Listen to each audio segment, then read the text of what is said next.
foolhardy to just conjecture that one dose might be okay without knowing. And so at least from the FDA perspective, we would be recommending that people complete the 2-dose series so we actually know that they're truly protected at the rate of approximately 95% of efficacy that was reported. Thank you. Our next question comes from Nick Florco with Stat News. Hi, so thanks so much for doing this. Dr. Marks, you had previously warned that it could take several weeks or several days or even a few weeks to greenlight an EUA. And that was, as I understand it, after the Pfizer EUA had been submitted. I guess I'm wondering what changed that this got out so quickly after the VRBPAC meeting.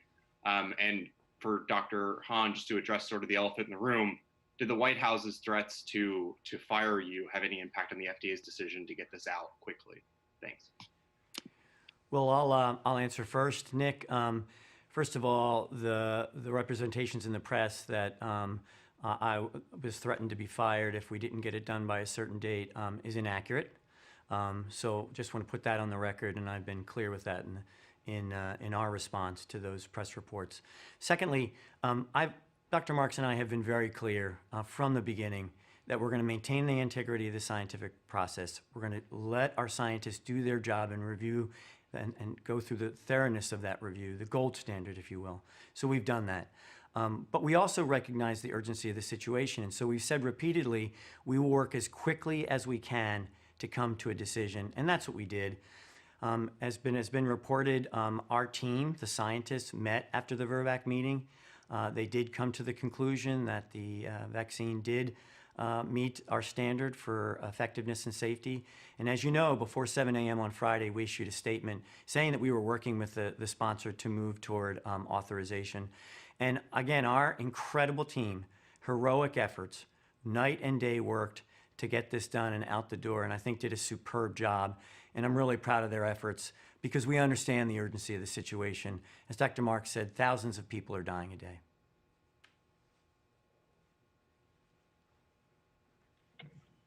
Our next question comes from Meg Carroll with CNBC.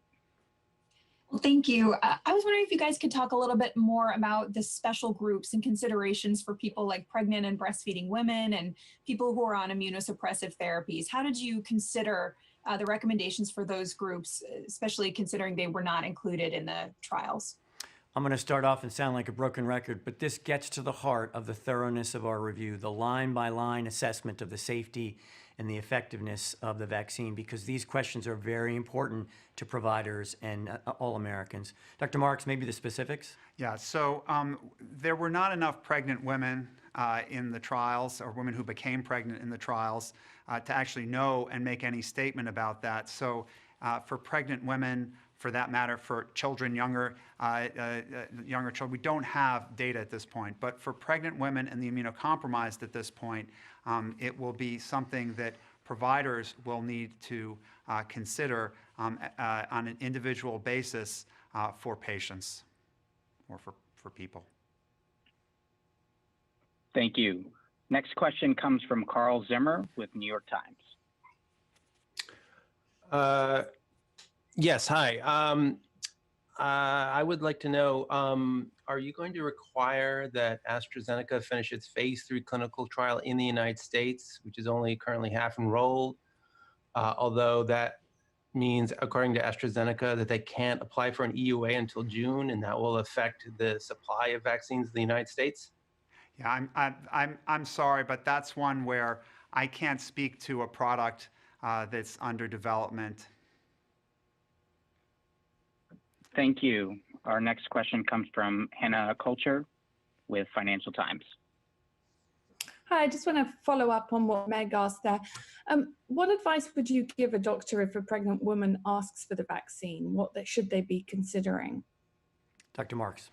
So I think this is one where I think you'd want to have it's from a provider to an individual, a consideration of the potential benefits and the potential risks, what we don't know about the vaccine versus what we do.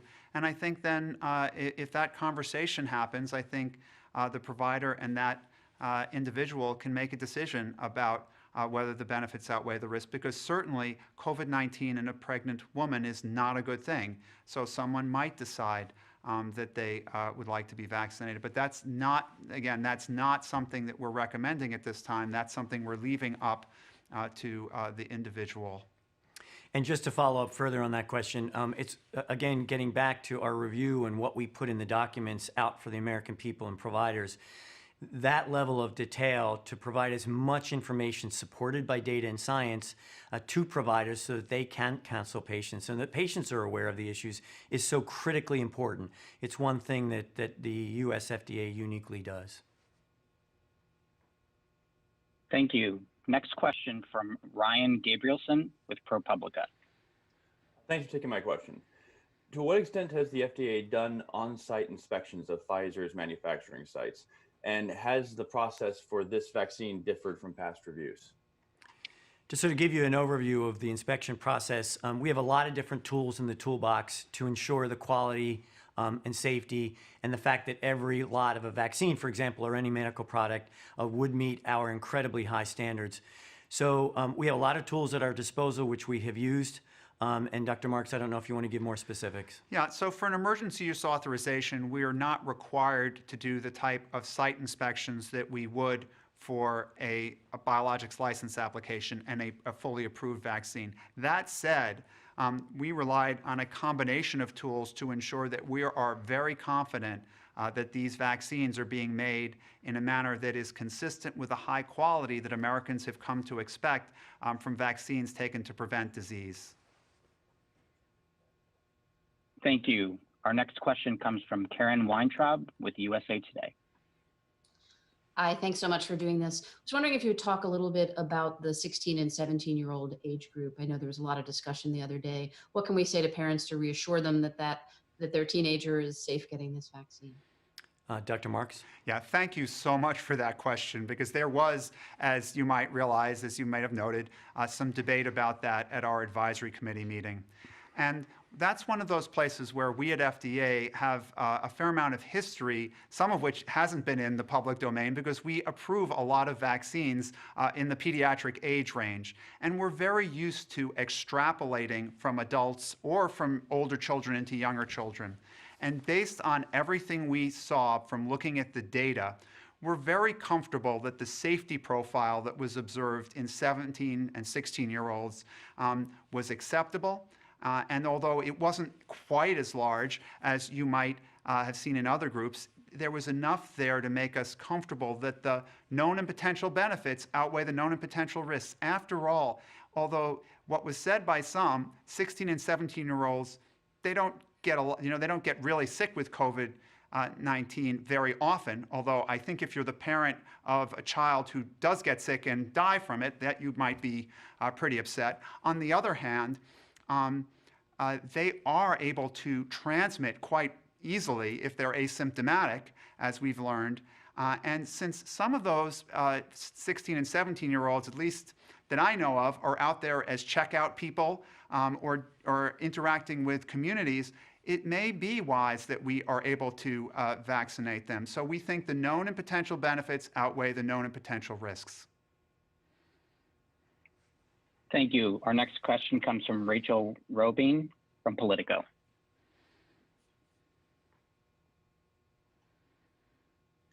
Hi, thanks so much for taking my question. I wanted to follow up on the allergic reactions. I think you mentioned that those sites would be able to handle an allergic reaction. Is there any specific equipment that's required of them? And is that something that they all already have the capacity to do, or could that limit the number of?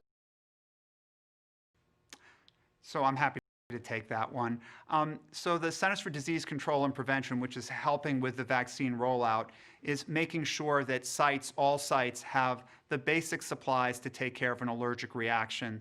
Those things include things like an epinephrine pen, diphenhydramine, also known by the brand name of Benadryl, and potentially a steroid called hydrocortisone. They'll make sure that those are available at sites giving the vaccine. They're basic equipment to have, and the idea is that will be present at all of the sites in order to take care of a potential issue. Hopefully, it'll just be there as a safety precaution.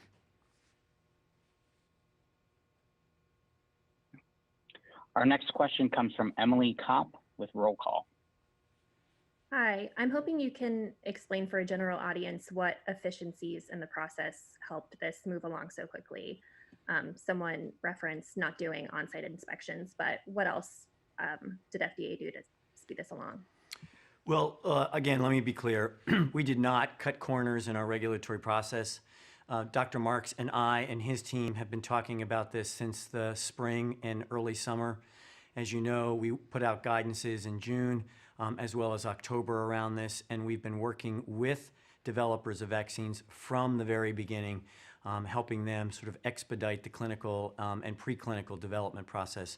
So all hands on deck from Dr. Marks's team and the agency with respect to this from the very beginning, allowing for a seamless development process, which helped in the development of the vaccine, and then working very closely with the manufacturers and sponsors as they gathered the data and they decided to make an application. Dr. Marks and his team are to be congratulated for their heroic efforts because they had all hands on deck, had a lot of resources at their disposal, and worked night and day to get through this process in these applications. And there were a significant amount of efficiencies in those steps, including working closely with our U.S. government partners when appropriate. So really a major effort by all of the agency, but in particular Dr. Marks's center. Thank you. Our next question comes from Peter Aitken with Fox News. Good morning. Thank you for taking my question. You said there's going to be follow-up with safety and further reviews after the emergency use.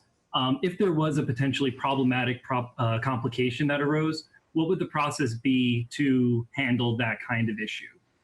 I'm going to ask Dr. Marks to talk about the specifics around the follow-up with respect to the EUA, the authorization, but just to put a finer point on the question, from our perspective, we, in our guidances, really insisted upon the fact that there would be a very rigorous follow-up safety surveillance system, and Dr. Marks and his team have worked with other government partners, most notably the Centers for Disease Control, to help institute that.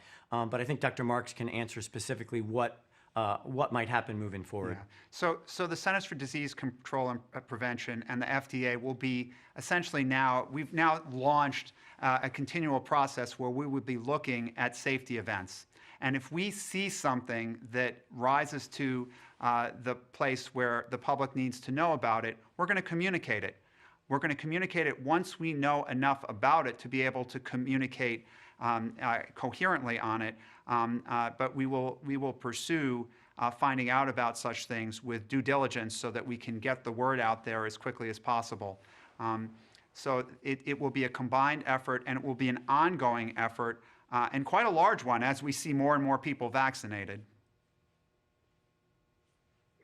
Thank you. Our next question comes from Lauren Mascarenhas with CNN. Hi, are you worried that the appearance of pressure on this process will impact people's willingness to get a vaccine, and are you working to counteract that in any way? So the agency is very concerned about vaccine hesitancy. We are also aware that some feel that the speed with which this development and then regulatory process took place might give them concerns about the vaccine. But it's why we were very transparent. And Lauren, the way we've addressed this is to, number one, be very clear about the data and the science we would need, as Dr. Marks said in his opening remarks, to make a decision. Be very clear from the beginning what our processes would be, including having an open and transparent discussion, as we did with the VRBPAC meeting on the 10th of December, and following through on that. And then being very clear after a decision was made about the data and the science and the rationale behind a decision, as well as giving a very detailed description of what providers and people who receive the vaccine would need to have. So yes, it's a concern. We will continue. Dr. Marks and I have been meeting with many stakeholders, certainly with the press as well, to address any concerns that arise and to be very clear and transparent about the processes and the science and the data. We believe that that transparency, as well as the rigorous scientific review that we've done, goes a long way to providing confidence and trust for the American people and FDA and this vaccine. Thank you. Our next question comes from Alicia Auld with Medscape. Yes, hi. I wanted to ask you, given your remark, Dr. Marks, about vaccinating teens to prevent transmission, when will we know more about how the vaccine might impact viral shedding and transmission? So it may take a few months before we start to have those data. Additional studies will be done, both clinical trials and observational studies that will help give us those data. Right now, we have to extrapolate what might happen from animal studies. So we'd like to have human data as quickly as possible. Those studies are going to be conducted during the coming months.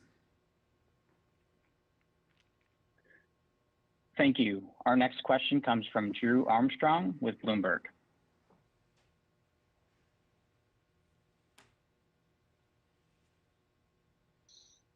Hi, I'm wondering what data transparency FDA can commit to in terms of how and when you'll be reporting any information on vaccination numbers or side effect profiles, any kind of real-time data the agency will be doing and making available to the public, in addition to your study and then reporting that you'd normally do on any kind of product like this. Dr. Marks? So the CDC and FDA are going to work together, as I've mentioned, and we have a website here that will post the types of surveillance that we're doing, that will post the types of surveillance studies. We have about 20 adverse events that we'll be looking for on an ongoing basis. If there's any signals in those, we will post those. Our goal here is to make sure that people know that we're doing our jobs to make sure that we look out for possible adverse events so that they feel comfortable rolling up their sleeve and taking the vaccine. And Drew, you may have seen our statement, my statement from a couple weeks ago regarding transparency in the agency and EUAs. And we have made a strong commitment, our center directors and myself, to being transparent about it. We realize that that is something that we will continue and need to continue to do during this pandemic, because that helps build trust and confidence in our processes and our decision making. Thank you. Our last question is from Meg Terrell with CNBC. Thank you for giving me two. I'm just wondering about the delicate handling requirements of this vaccine. We've dedicated a lot of airtime and ink to the cold temperatures with which it has to be stored, the fact that it can only be out of the freezer for a minute, transferring it from the box to the deep freezer. Personally, my own doctor has even said she's nervous about this vaccine because it requires such delicate handling. So how convinced are you that every site will do this perfectly every time? There will be no degradation of the vaccine. And what do you want to tell the public about that? So I'm going to let Dr. Marks talk about the specifics, but really important point, because folks may not know, this is a core responsibility of the FDA to understand the conditions under which a product might be used and how it be used. And so this is something that our team has spent a lot of time looking at. Dr. Marks? So we put forward the conditions that need to be adhered to. We try to make it very clear in the labeling, in this case in the provider information sheet, how the vaccine will be handled. And I know that our colleagues at the Centers for Disease Control and Prevention and the Operation Warp Speed folks are making sure that things are in place to make sure that the cold chain is maintained. Now, once the vaccine, there is this bit of subtlety here that the vaccine needs to be stored at very, very cold temperatures. Once it's thawed, it can be kept in a regular refrigerator for a number of days. we're pretty convinced that we can make this happen here. We've seen cold chains maintained in locations that are pretty rural or pretty rough. For instance, with vaccination campaigns in Africa. So we're hopeful that this is going to work out. Well, thank you for joining us here today and participating in this press conference around the FDA's authorization of the Pfizer-BioNTech COVID-19 vaccine. We invite you to visit our website at fda.gov for more information about the authorization. Thank you.